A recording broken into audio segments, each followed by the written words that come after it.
ಓಂ ಶಾಂತಿ. ಈ ದಿನ ನಾವು ಚಿಂತನೆಯನ್ನು ಮಾಡೋಣ ಮಹಾನತೆ ಮತ್ತು ನವೀನತೆಯ ಬಗ್ಗೆ. ಬಾಬಾ ಮುರಳಿಗಳಲ್ಲಿ ತಿಳಿಸ್ತಾ ಇರ್ತಾರೆ, ಮಹಾನತೆ ಮತ್ತು ನವೀನತೆಯ ಪದಗಳನ್ನು ಬಾಬಾ ತಿಳಿಸ್ತಾನೆ ಇರ್ತಾರೆ. ಅದರ ಬಗ್ಗೆ ಇವತ್ತು ಆಳವಾಗಿ ಚಿಂತನೆಯನ್ನು ಮಾಡೋಣ. ಮೊದಲನೇದಾಗಿ ಮಹಾನತೆ ಅನ್ನೋದ್ರ ಬಗ್ಗೆ ಚಿಂತನೆ ಮಾಡೋಣ. ಮಹಾನತೆ ಅಂತ ಏನಕ್ಕೆ ಹೇಳ್ತೀವಿ ನಾವು? ಎಲ್ಲೆಲ್ಲಿ ಆ ಪದವನ್ನು ಉಪಯೋಗಿಸ್ತೀವಿ ನಾವು ಅಲ್ವಾ? ಮಹಾನತೆ ಅಂತಂದ್ರೆ ಮಹತ್ವವನ್ನ ಕೊಡುವಂಥದ್ದು, ಹಿರಿಮೆಯನ್ನ ತೋರಿಸ್ತಕ್ಕಂಥದ್ದು. ಒಂದು ದೇಶದ ಹಿರಿಮೆಯನ್ನ ತೋರಿಸೋದಿರಬಹುದು, ಒಬ್ಬ ವ್ಯಕ್ತಿಯ ಹಿರಿಮೆಯನ್ನ ತೋರಿಸೋದಿರಬಹುದು, ಒಂದು ಸಾಧನೆಯ ಹಿರಿಮೆಯನ್ನ ಅಂದ್ರೆ ಮಹತ್ವವನ್ನ ತೋರಿಸ್ತಕ್ಕಂಥದ್ದಿರಬಹುದು, ಒಂದು ವಸ್ತುವಿನ ಮಹತ್ವವನ್ನ ತೋರಿಸ್ತಕ್ಕಂಥದ್ದಿರಬಹುದು, ಒಂದು ಸಮಯದ ಮಹತ್ವವನ್ನ ತೋರಿಸ್ತಕ್ಕಂಥದ್ದಿರಬಹುದು. ಇದೆಲ್ಲವೂ ಕೂಡ ಮಹಾನತೆ ಒಳಗಡೆ ಬರುತ್ತೆ. ಈಗ ನಾವು ಒಂದೊಂದಾಗಿ ಚಿಂತನೆ ಮಾಡೋಣ. ಈಗ ನಾವು ವ್ಯಕ್ತಿಯನ್ನ ಮಹಾನತೆ ಅಂದ್ರೆ ಮಹತ್ವವನ್ನ ಕೊಡೋದ್ರಲ್ಲಿ ವ್ಯಕ್ತಿಗಳ ಬಗ್ಗೆ ಚಿಂತನೆ ಮಾಡೋಣ. ಅಂದ್ರೆ ಇಡೀ ಪ್ರಪಂಚದಲ್ಲಿ ನಾವು ಮಹತ್ವಿಕೆಯನ್ನ ಕೊಡ್ತಕ್ಕಂಥ ವ್ಯಕ್ತಿ ಯಾರು? ಸ್ವತಂತ್ರವನ್ನ ತಂದುಕೊಟ್ಟಂತಹ ಮಹಾತ್ಮ ಗಾಂಧೀಜಿ ಅಂತ ಹೇಳ್ತೀವಿ. ಯಾಕಂದ್ರೆ ಅವ್ರಿಗೆ ಮಹಾತ್ಮ ಅಂತ ಯಾಕೆ ಹೇಳ್ತಾರೆ ಅಂದ್ರೆ ಮಹತ್ ಕಾರ್ಯವನ್ನ ಮಾಡಿರ್ತಕ್ಕಂಥವರು. ಆದ ಕಾರಣ ಅವರ ಒಂದು ಹೆಸರನ್ನ ನಾವು ತಗೋತೀವಿ. ಮತ್ತೆ BR ಅಂಬೇಡ್ಕರ್ ಇರಬಹುದು, ಮತ್ತೆ ಸುಭಾಷ್ ಚಂದ್ರ ಬೋಸ್ ಇರಬಹುದು, ಅಂದ್ರೆ ರಾಜಕಾರಣಿ ಜವಾಹರ್ಲಾಲ್ ನೆಹರು ಇರಬಹುದು, ವಿಶ್ವೇಶ್ವರಯ್ಯ ಇರಬಹುದು. ಇವರೆಲ್ಲ ಕೂಡ ಮಹಾನ್ ವ್ಯಕ್ತಿಗಳೇನೆ. ಅವ್ರಿಗೆ ನಾವು ನಮ್ಮ ಇತಿಹಾಸದಲ್ಲಿ ಮಹತ್ವಪೂರ್ಣವಾದಂತಹ ಮಹತ್ವವನ್ನ ನಾವು ಅವ್ರಿಗೆ ಕೊಡ್ತೀವಿ ಅಲ್ವಾ? ಆದ್ರೆ ಆ ವಿಚಾರಕ್ಕೆ ತಗೊಂಡಾಗ ಅವರ ಒಂದು ನಾಮಕ್ಕೆ ನಾವು ಮಹತ್ವವನ್ನ ಕೊಡ್ತೀವಿ. ಮಹಾತ್ಮ ಗಾಂಧೀಜಿ ಅಂತ. ಗಾಂಧೀಜಿ ಅಂತಂದ್ರೆ ಅಂದ ತಕ್ಷಣನೇ ಹೇಳ್ತಾರೆ ನಮ್ಮ ದೇಶದ ಬಾಪೂಜಿ ಅಂತ. ಅವರು ಮಹಾತ್ಮರು ಅಂತ ಹೇಳ್ತಾರೆ ಅಲ್ವಾ? ಮತ್ತೆ ಆ ರೀತಿ ಹೇಳಿದ ತಕ್ಷಣನೇ ಆ ಒಂದು ಹೆಸರಿಗೆ ಮಹತ್ವ ಬರುತ್ತೆ. ಯಾಕೆ ಅಂತಂದ್ರೆ ಅವ್ರು ಮಾಡಿರ್ತಕ್ಕಂಥ ಕರ್ತವ್ಯದ ಮೇಲೇನೆ ಎಲ್ಲ ಆಧಾರಿತ ಆಗಿರುತ್ತೆ. ನೆಕ್ಸ್ಟ್, ರೂಪಕ್ಕೆ ಅವರು ಯಾವ ಒಂದು ಇದರಲ್ಲಿದ್ದು ಅವರೆಲ್ಲ ಆ ಒಂದು ಕಾರ್ಯವನ್ನ ಮಾಡಿದ್ದಾರೆ, ಅವರ ಸ್ಥಿತಿ ರೂಪ ಯಾವ ರೀತಿ ಇತ್ತು, ಆ ಒಂದು ಪರಿಸ್ಥಿತಿಯಲ್ಲಿ ಹೇಗೆಲ್ಲ ಸಾಧನೆಯನ್ನ ಮಾಡಿದ್ದಾರೆ, ಆ ಒಂದು ಅದಕ್ಕೂ ಕೂಡ ನಾವು ಮಹತ್ವಿಕೆಯನ್ನ ಕೊಡ್ತೀವಿ. ಇವಾಗ ಗಾಂಧೀಜಿ ಬಟ್ಟೆನ ನಮ್ಮ ತರ ಅವ್ರು ಹಾಕ್ತಿರ್ಲಿಲ್ಲ, ಶೂಟು ಪ್ಯಾಂಟು ಈ ರೀತಿ ಎಲ್ಲ. ಅವರು ಚರಕ ಯಂತ್ರದಲ್ಲಿ ಬಟ್ಟೆಯನ್ನ ಅವರೇ ನೂಲಿನ ಮೂಲಕ ನೇಯ್ದು ಬಟ್ಟೆಯನ್ನ ಹಾಕೋತಿದ್ರು. ಅಂದ್ರೆ ನೋಡಿ, ಒಬ್ಬೊಬ್ಬರ ಒಂದು ಇದು ಕೂಡ ಜೀವನ ಶೈಲಿ ಕೂಡ ಬೇರೆ ಬೇರೆ ಇರುತ್ತೆ. ಅಂದ್ರೆ ಅವರ ಮಹತ್ವಿಕೆಯನ್ನ ತೋರಿಸುತ್ತೆ ಅದು. ಮತ್ತೆ ನಾಮ ಆಯ್ತು, ರೂಪ ಆಯ್ತು, ಮತ್ತೆ ಕಾಲ. ಅವರು ಕಾಲ ಅಲ್ಲ, ದೇಶದ ಬಗ್ಗೆ. ಅಂದ್ರೆ ಯಾವ ದೇಶದಲ್ಲಿ ಇದ್ದು ಅವರು ಯಾವ ಸ್ಥಾನದಲ್ಲಿ ಇದ್ದು ಅವರು ಆ ಒಂದು ಮಹತ್ ಕಾರ್ಯವನ್ನ ಮಾಡಿದ್ದಾರೆ, ಅದಕ್ಕೂ ಕೂಡ ಮಹತ್ವಿಕೆಯನ್ನ ಕೊಡ್ತೀವಿ ನಾವು ಅಲ್ವಾ? ಅಂದ್ರೆ ಮಹಾತ್ಮ ಗಾಂಧೀಜಿ ಅಂದ್ರೆ ಇಡೀ ಭಾರತಕ್ಕೆ ಸ್ವತಂತ್ರವನ್ನ ತಂದು ಕೊಟ್ಟವರು ಅಂತ ಹೇಳ್ತೀವಿ ಅಲ್ವಾ? ಭಾರತ ದೇಶಕ್ಕೂ ಕೂಡ ಮಹತ್ವವನ್ನ ಕೊಟ್ಟಂತಾಯ್ತು. ನೆಕ್ಸ್ಟ್, ಕಾಲ. ಯಾವ ಸಮಯದಲ್ಲಿ ನಾವು ಈ ಒಂದು ಅಂದ್ರೆ ಯಾವ ಸಮಯದಲ್ಲಿ ಅವರು ಈ ಒಂದು ಮಹತ್ ಕಾರ್ಯವನ್ನ ಮಾಡಿದ್ರು, ಅದಕ್ಕೂ ಕೂಡ ನಾವು ಮಹತ್ವವನ್ನ ಕೊಡ್ತೀವಿ. ಅದಕ್ಕೂ ಕೂಡ ಹಿರಿಮೆ ಇದೆ ಅಲ್ವಾ? ಅಂದ್ರೆ ನಾಮ, ರೂಪ, ದೇಶ, ಕಾಲ, ಇವು ನಾಲ್ಕಕ್ಕೂ ಕೂಡ ನಾವು ಮಹತ್ವಿಕೆಯನ್ನ ಕೊಡ್ತೀವಿ. ಯಾಕೆ ಅಂದ್ರೆ ಅವರ ಕರ್ತವ್ಯದ ಆಧಾರದ ಮೇಲೇನೆ ಬರುತ್ತೆ ಅಲ್ವಾ? ಇತಿಹಾಸ ರಚನೆ ಕೂಡ ಅವರು ಮಾಡಿರುವ ಸಾಧನೆಯ ಕರ್ತವ್ಯದ ಆಧಾರದ ಮೇಲೇನೆ ಇದೆಲ್ಲವೂ ಕೂಡ ಆಧಾರ ಆಗುತ್ತೆ. ಇದೆಲ್ಲವೂ ಮಾಡಿರ್ತಕ್ಕಂಥದ್ದು ಯಾವುದು? ಆತ್ಮ ತಾನೆ. ಆತ್ಮ ಅವರ ಶರೀರದ ಮೂಲಕ ಇದೆಲ್ಲವನ್ನ ಮಾಡ್ತು. ಆದ್ರೆ ಈಗ ಅವ್ರು ನಮ್ ತರ ಎಲ್ಲೂ ಹೋಗಿ ಜನ್ಮ ತಗೊಂಡಿದಾರೋ, ಪುನರ್ಜನ್ಮ ಗೊತ್ತಿಲ್ಲ. ನಮ್ ತರ ಅವರು ಪುನರ್ಜನ್ಮವನ್ನ ತಗೊಂಡು ಸಂಸಾರದಲ್ಲಿ ಎಲ್ಲವನ್ನ ನಿಭಾಯಿಸ್ತಿರ್ತಾರೆ. ಆದ್ರೆ ಅವ್ರಿಗೆ ಗೊತ್ತಿರೋದಿಲ್ಲ, ನಾನು ಈ ದೇಶದ ಬಾಪೂಜಿ, ನಾನು ಈ ದೇಶದ ಮಹಾತ್ಮ ಗಾಂಧಿ ಆಗಿದ್ದೆ ಅನ್ನೋದು ಅವ್ರಿಗೂ ಕೂಡ ಗೊತ್ತಿರೋದಿಲ್ಲ. ಆದ್ರೆ ಅವರ ಕರ್ತವ್ಯ ಸಾಧನೆ ಅಜರಾಮರವಾಗಿ ಇತಿಹಾಸದ ಪುಟಗಳಲ್ಲಿ ಕೂತ್ಕೊಳ್ಳುತ್ತೆ. ಅದನ್ನ ಅಷ್ಟು ಈಸಿಯಾಗಿ ಮರೆಯೋದಿಲ್ಲ ಅಲ್ವಾ. ಅಂದ್ರೆ ಯಾವುದು ವಿನಾಶಿ ದೇಹ ಅದೆಲ್ಲವನ್ನ ಸಂಪಾದನೆ ಮಾಡ್ತಾ, ಇಲ್ಲ ಅವಿನಾಶಿ ಚೈತನ್ಯವಾದಂತಹ ಚೇತನ, ಅವಚೇತನ ಅಂತ ಏನ್ ಹೇಳ್ತಾರೋ ಆತ್ಮ ಅದೆಲ್ಲವನ್ನ ಸಂಪಾದನೆ ಮಾಡ್ತಾ. ಇದು ಸ್ಥೂಲವಾಗಿ ಉದಾಹರಣೆಯನ್ನ ಕೊಡ್ತಾ ಇರ್ತಕ್ಕಂಥದ್ದು. ಮಹಾತ್ಮ ಗಾಂಧೀಜಿ ಅಂತ ನಾವು ಮಹತ್ವಿಕೆಯನ್ನ ನಾವು ಕೊಡ್ತಾ ಇದೀವಿ ಅಂತಂದ್ರೆ, ಮಹಾನತೆಯ ಬಗ್ಗೆ ನಾವು ಚಿಂತನೆ ಮಾಡುವಾಗ ಇದನ್ನ ಉದಾಹರಣೆಯಾಗಿ ತಗೊಳ್ತಾ ಇದೀವಿ. ಆದ್ರೆ ಇಲ್ಲಿ ಕಾರ್ಯವನ್ನ ಮಾಡೋದಕ್ಕಿಂತ ಮುಂಚೆ ದೇಹ ಮಾಡ್ತಾ ಆತ್ಮ ಮಾಡ್ತಾ, ಆತ್ಮ ದೇಹ ಅನ್ನೋ ವಸ್ತ್ರವನ್ನ ಉಪಯೋಗಿಸಿ ಈ ಕಾರ್ಯವನ್ನ ಮಾಡ್ತು. ಮಾಡಿದ್ದ ಕಾರಣ ಆ ವಸ್ತ್ರಕ್ಕೂ ಕೂಡ ಬೆಲೆ ಬಂತು ಅಲ್ವಾ, ಆ ಶರೀರಕ್ಕೂ ಕೂಡ ಬೆಲೆ ಬಂತು. ಈಗ್ಲೂ ಕೂಡ ಅವರು ಚಿರಸ್ಮರಣೀಯವಾಗಿ ನಾವು ಗಾಂಧಿ ಜಯಂತಿಯನ್ನ, ಸ್ವತಂತ್ರ ದಿನಾಚರಣೆಯನ್ನ ನಾವು ಅವ್ರ ಫೋಟೋ ಇಟ್ಕೊಂಡು ಪೂಜೆ ಮಾಡ್ತೀವಿ ಅಲ್ವಾ. ಅಂದ್ರೆ ಇದೆಲ್ಲ ಒದಗಿ ಬಂದದ್ದು ಯಾವುದರಿಂದ? ಆತ್ಮದಿಂದ ಬಂತು ತಾನೆ. ಅಂದ್ರೆ ಆತ್ಮನೇ ಈ ಎಲ್ಲ ಕಾರ್ಯವನ್ನ ಮಾಡಿ ಅಷ್ಟೊಂದು ಮಹತ್ವಿಕೆಯನ್ನ ಸಂಪಾದನೆ ಮಾಡ್ತು ಅಲ್ವಾ. ಆದ್ರೆ ಈ ಮಹತ್ವ ಒಂದು ಜನ್ಮಕ್ಕಾಗಿ ಇರ್ತಕ್ಕಂಥದ್ದು. ಈ ಮಹತ್ವಿಕೆ ಎಲ್ಲಿಂದ ಬಂತು? ಇದಕ್ಕೂ ಮೂಲ ಇರ್ಬೇಕಲ್ವಾ.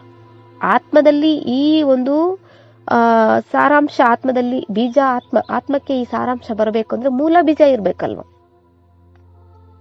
ಆ ಮೂಲ ಬೀಜನೇ ಪರಮಾತ್ಮ.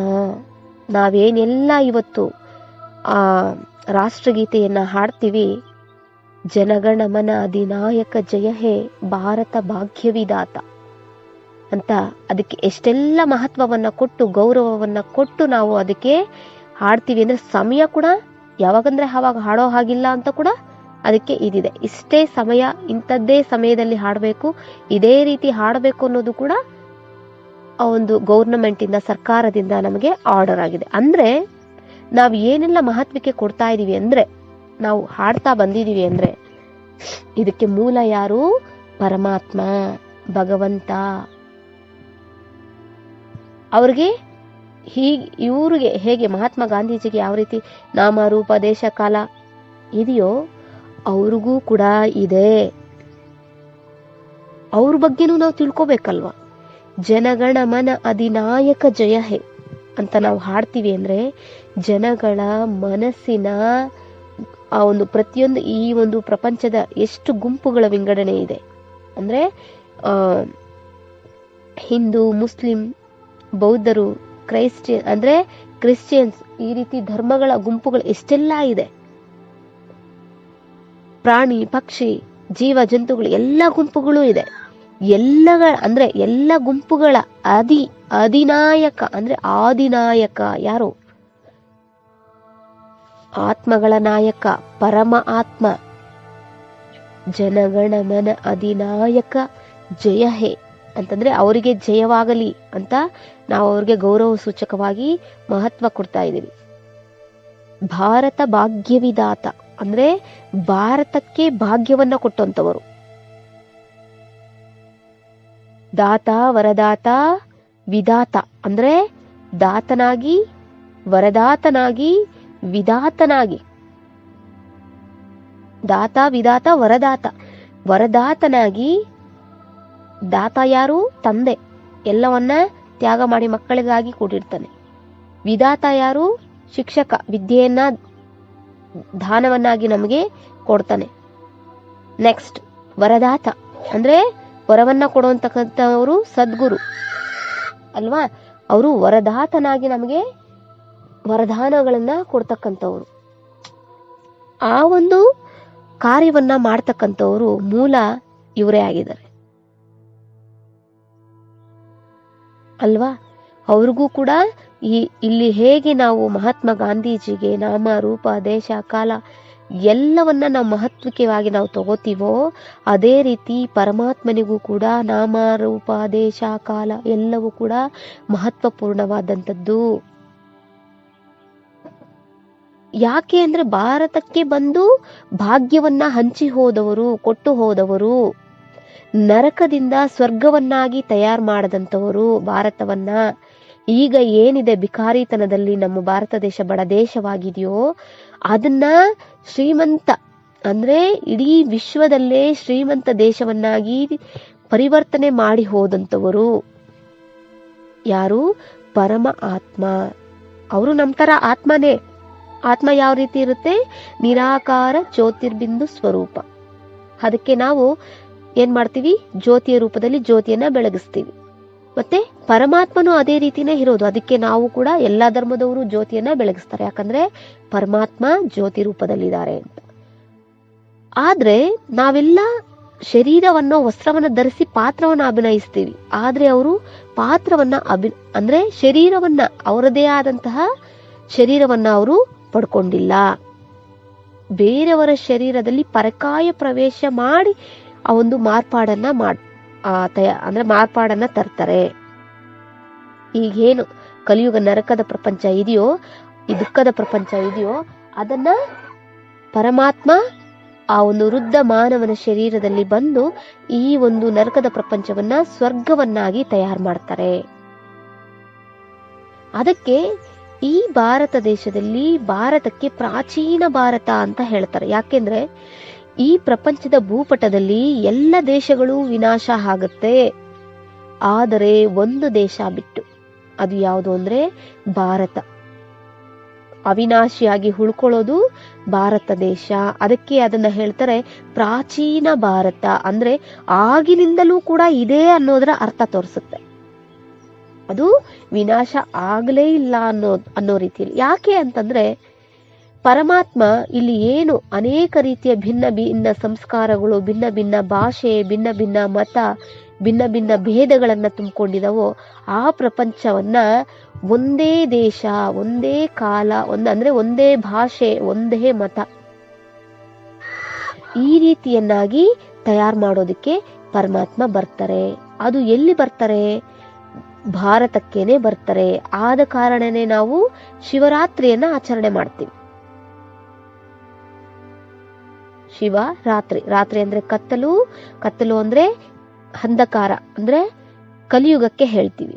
ಆ ಕಲಿಯುಗದ ಒಂದು ಅಂಧಕಾರದ ಒಂದು ರಾತ್ರಿಯನ್ನ ತಂದೆ ಬಂದು ಸತ್ಯವಾದಂತಹ ಜ್ಞಾನವನ್ನ ಕೊಟ್ಟು ಇಲ್ಲಿ ಸರ್ವ ಆತ್ಮರ ಒಂದು ಉನ್ನತಿಯನ್ನ ಮಾಡ್ತಾರೆ. ಪ್ರತಿಯೊಬ್ಬರಲ್ಲಿರುವಂತಹ ಆ ಒಂದು ಮಾಯೆಯ ಅಂಧಕಾರವನ್ನ ಪರಮಾತ್ಮನ ಜ್ಞಾನ ಶಕ್ತಿಯ ಒಂದು ಪ್ರಕಾಶತೆಯ ಮೂಲಕ ತೊಲಗಿಸ್ತಾರೆ. ಆಗ ನಮಗೆ ಸ್ವತಂತ್ರತೆ ಅನ್ನೋದು ಸಿಗುತ್ತೆ. ಈಗ ನಾವು ಏನು ಮಹಾತ್ಮ ಗಾಂಧೀಜಿಯನ್ನ ನಾವು ಸ್ವತಂತ್ರ ಕಾರ ಅಂತ ನಾವು ಏನು ಪೂಜನೀಯವಾಗಿ ನಾವು ಅವರನ್ನ ಆರಾಧಿಸ್ತೀವೋ, ಆದ್ರೆ ನಮಗಿನ್ನೂ ಕೂಡ ಹೇಳ್ಬೇಕು ಅಂದ್ರೆ ಪೂರ್ತಿಯಾಗಿ ಸ್ವತಂತ್ರತೆ ಬಂದಿಲ್ಲ. ನಾವು ಸ್ಥೂಲವಾಗಿ ಬ್ರಿಟಿಷರ ಅಂದ್ರೆ ಬೇರೆ ದೇಶದವರಿಂದ ಅವರ ಅಧೀನತೆಯಿಂದ ಬಿಡಿಸ್ಕೊಂಡಿದೀವಿ ಅಷ್ಟೇ. ಆದರೆ ನಮ್ಮ ದೇಶದಲ್ಲಿರುವಂತಹ ಅತಂತ್ರತೆ ಅಂದ್ರೆ ಭಯ, ಭೀತಿ, ಆಂದೋಲನೆ, ಏನು ಭ್ರಷ್ಟಾಚಾರ ಇವೆಲ್ಲ ಇದೆಯೋ ಅದರ ಒಂದು ಬಂಧನದಿಂದ ನಾವು ಬಿಡಿಸ್ಕೊಂಡಿಲ್ಲ. ಈಗಲೂ ಕೂಡ ನಾವು ಅದರ ಒಂದು ಅಧೀನತೆಯಲ್ಲೇ ಇದ್ದೀವಿ.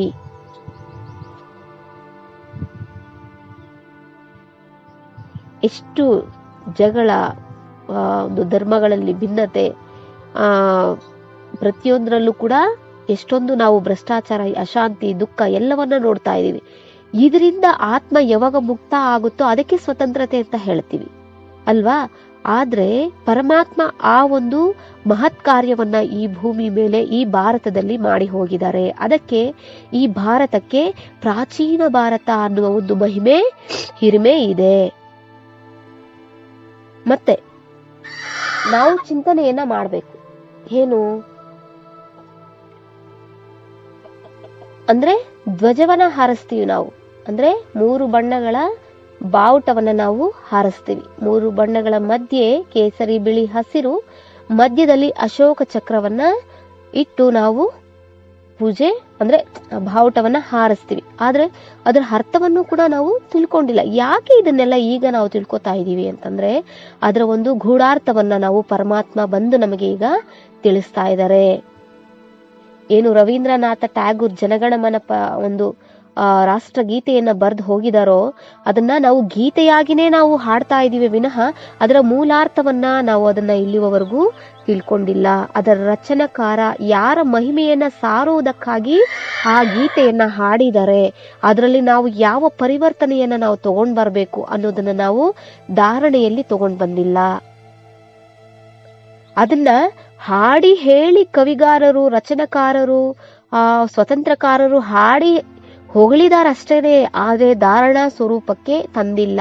ಆದ್ರೆ ಪರಮಾತ್ಮ ಇಲ್ಲಿ ಬಂದು ಆ ಒಂದು ಮಹತ್ ಕಾರ್ಯವನ್ನ ಇಲ್ಲಿ ಮಾಡ್ತಾ ಇದ್ದಾರೆ. ಇದು ಅವರ ಮಹಾನತೆ, ಈ ದೇಶಕ್ಕಿರುವಂತಹ ಮಹಾನತೆ, ದೇಶಕ್ಕಿರುವಂತಹ ಇರುಮೆ. Foreign America, Russia, German, Japan ಈ ರೀತಿ ದೇಶಗಳಿಂದ ಬಂದು ನಮ್ಮ ದೇಶದ ಶಿಲಾಬಾಲಿಕೆಗಳನ್ನ, ಗುಡಿಗೋಪುರಗಳನ್ನ, ಸೌಂದರ್ಯವನ್ನ ಹೊಗಳಿ ಅದನ್ನ ಪಾಯಿಂಟ್ ಮಾಡಿಕೊಂಡು ಅದನ್ನ ಫೈಲ್ ಮಾಡಿಕೊಂಡು ಅದನ್ನ ತಗೊಂಡು ಹೋಗ್ತಾ ಇದ್ದಾರೆ, ಒಂದು ಹಿಸ್ಟ್ರಿ ಮಾಡ್ತಾ ಇದ್ದಾರೆ ಅಂತಂದ್ರೆ ನಮ್ಮ ಭಾರತಕ್ಕೆ ಇರುವಂತಹ ಹಿರಿಮೆ ಎಂತದ್ದು ಅಲ್ವಾ? ಯಾಕೆ ಅಂದ್ರೆ ಶ್ರೇಷ್ಠಾತಿ ಶ್ರೇಷ್ಠ ಪರಮಾತ್ಮ ಈ ಭೂಮಿಗೆ ಬಂದು ತನ್ನ ಸ್ವಪಾದವನ್ನ ಈ ಒಂದು ಭಾರತದಲ್ಲಿಯೇ ತನ್ನ ಪಾದವನ್ನ ಇಟ್ಟಿದ್ದಾರೆ. ಈ ಪಾವನವಾದಂತಹ ಪ್ರಪಂಚ ಅಂದ್ರೆ ಈ ಪಾವನವಾದಂತಹ ಭೂಮಿ ಭರತ ಭೂಮಿ ಅಂತ ಹೇಳ್ತಾರೆ ಅಲ್ವಾ? ಈ ಭಾರತ ಭೂಮಿಯನ್ನ ಆ ರೀತಿ ಪಾವನ ಭೂಮಿ ಅಂತ ಹೇಳ್ತಾರೆ. ಎಷ್ಟು ಮಹಿಮೆ ಇದೆ ಅಲ್ವಾ? ಯಾಕೆಂದ್ರೆ ಮಹಿಮಾನ್ವಿತನು ಯಾರು ಅಂದ್ರೆ ಅವರೇ ಶ್ರೇಷ್ಠವಾದಂತಹ ಪರಮಾತ್ಮ ಆಗಿದ್ದಾರೆ. ಅವ್ರಿಗೂ ಕೂಡ ನಾಮ ಇದೆ, ಪರಮಾತ್ಮ ಅಂತ ನಾವು ಆತ್ಮಕ್ಕೆ ಹೇಳ್ತಾ ಇದೀವಿ. ಯಾಕೆಂದ್ರೆ ಅವರು ಶ್ರೇಷ್ಠವಾದಂತವ್ರು ಅಂತ. ಆದ್ರೆ ಶ್ರೇಷ್ಠಾತಿ ಶ್ರೇಷ್ಠವಾದಂತವ್ರು ಅವರು, ಅವ್ರಿಗೂ ಕೂಡ ಹೆಸರಿದೆ, ಸದಾಶಿವ. ಅವರ ಕರ್ತವ್ಯದ ಸೂಚನೆ. ಯಾಕಂತಂದ್ರೆ ಅವರ ಕರ್ತವ್ಯನೇ ಸದಾ ಮಂಗಳಕಾರಿ, ಕಲ್ಯಾಣಕಾರಿ, ಸರ್ವವನ್ನು ಕಲ್ಯಾಣ ಮಾಡತಕ್ಕಂತಹ ಭಾವನೆ, ಕಲ್ಯಾಣದ ಭಾವನೆಯನ್ನ ಹೊಂದಿರ್ತಕ್ಕಂಥವರು. ಅಂತಹ ಮಹಿಮಾನ್ವಿತರು ಪರಮಾತ್ಮ. ಅವರಿಗೆ ಎಲ್ಲ ಮಹಿಮೆ ಸಲ್ಲಲಿ ಅಂತ ಹೇಳಿ ನಾವು ಜೈಕಾರವನ್ನ ಹಾಕ್ತಿವಿ. ಆದ್ರೆ ಆ ಒಂದು ಅಶೋಕ ಚಕ್ರವನ್ನ ಇಟ್ಟು ನಾವು ತ್ರಿವರ್ಣ ಧ್ವಜವನ್ನ ಹಾರಿಸ್ತೀವಿ ಅಂದ್ರೆ ಕೂಡ ಅದರ ಮಹಿಮೆಯನ್ನು ನಾವು ತಿಳ್ಕೊಬೇಕಲ್ವಾ? ಏನು? ಕೇಸರಿ ಯಾವ್ದಕ್ಕೆ ಹೇಳ್ತಾರೆ? ಪವಿತ್ರತೆಗೆ ಹೇಳ್ತಾರೆ. ಬಿಳಿ ಅಂದ್ರೆ ಬಿಳಿ ಅಂತಂದ್ರೆ ಏನಕ್ಕೆ ಹೇಳ್ತಾರೆ? ಇವಾಗ ವಜ್ರ ಬಿಳಿ ಬಣ್ಣವನ್ನ ತೋರಿಸುತ್ತೆ, ಆದ್ರೆ ಅದರ ಒಂದು ಪ್ರಕಾಶತೆ ಯಾವ ರೀತಿ ಕಾಣುತ್ತೆ? 7 ಬಣ್ಣಗಳು ಆ ಪ್ರಕಾಶತೆಯಲ್ಲಿ ಕಾಣುತ್ತೆ. ಅದೇ ರೀತಿ ಈ ಬಿಳಿ ಬಣ್ಣದಲ್ಲಿ ಸರ್ವ ಗುಣಗಳು, ಶಕ್ತಿಗಳು ಅಡಗಿರುತ್ತೆ.